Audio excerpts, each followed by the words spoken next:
கள்ளர் சீரமைப்பு துறையின் கீழ் இயங்கும் பள்ளிகளை பள்ளிக்கல்வித்துறையுடன் இணைக்கும் நடவடிக்கைக்கு எதிர்ப்பு தெரிவித்து மதுரை மாவட்டம் பூச்சிப்பட்டியில் ஃபார்வர்ட் பிளாக் கட்சியினர் மாணவிகளை பள்ளிக்கு செல்லவிடாமல் தடுத்தனர். ஆனால் மாணவிகளோ அவர்களிடம் வாக்குவாதம் செய்து பள்ளிக்கு சென்றே தீருவோம் என்றனர். பின்னர் போலீஸ் பாதுகாப்புடன் மாணாக்கர்கள் பள்ளிக்கு அனுப்பி வைக்கப்பட்டனர்.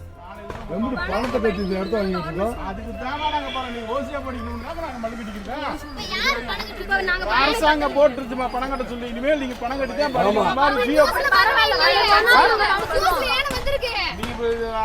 படிச்சு பாத்தியா? உங்க டீச்சர்கிட்ட கேளுங்கம்மா.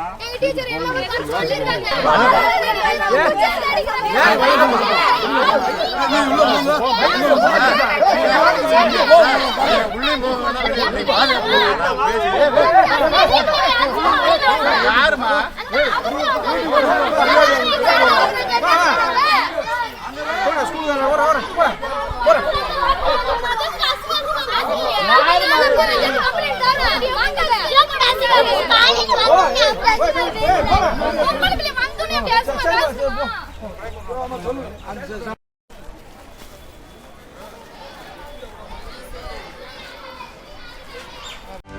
செய்திகளை உடனுக்குடனும் துல்லியமாகவும் தெரிந்து கொள்ள சப்ஸ்கிரைப் பண்ணுங்க.